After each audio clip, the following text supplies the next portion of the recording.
আমেরিকার white house ছেড়ে Donald Trump চলে এসেছে পুরান ঢাকায়। প্রেসিডেন্ট ডোনাল্ড ট্রাম্প নয়, বলছি ভাইরাল সেই অ্যালবিনো মহিষের কথা। লাল গালিচা বিছানো রাস্তা, দুপাশে ফুল ছিটাচ্ছে মানুষ, পেছনে উঠছে রঙিন ধোঁয়া, কিন্তু কোনো সিনেমা তারকাকে নয়, রাজকীয় বিদায় দেওয়া হচ্ছে এক মহিষকে। আর সেই মহিষের নাম Donald Trump.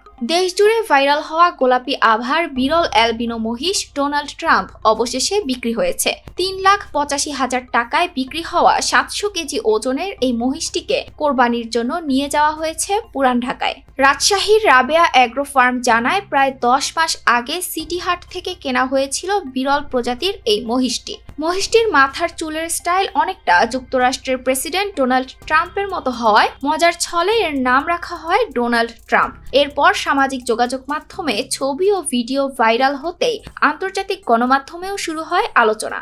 AFP, Reuters, new York post, France 24 সহ বহু আন্তর্জাতিক সংবাদ মাধ্যমে উঠে আসে এই মহিষের গল্প। খামার মালিক জিয়াউদ্দিন মৃধা বলেন, মহিষটিকে বিদায় দিতে খারাপ লাগলেও কোরবানি তো ত্যাগেরই প্রতীক। বিদায়ের আগে বিশেষভাবে গোসল করিয়ে সাজানো হয় মহিষটিকে, তারপর লাল গালিচার উপর দিয়ে হাঁটিয়ে ট্রাকে তোলা হয়। পুরান ঢাকার জিঞ্জিরার বাসিন্দা মোহাম্মদ সামির কিনেছেন এই ভাইরাল মহিষটি। তিনি বলেন, হঠাৎ করেই তার কেনা মহিষ আন্তর্জাতিক আলোচনায় চলে যাবে সেটা কখনো কল্পনা করেননি। খামারের এক কোণে দাঁড়িয়ে থাকা সাধারণ এক মহিষ আজ আন্তর্জাতিক মিডিয়ায় আলোচিত এক তারকা।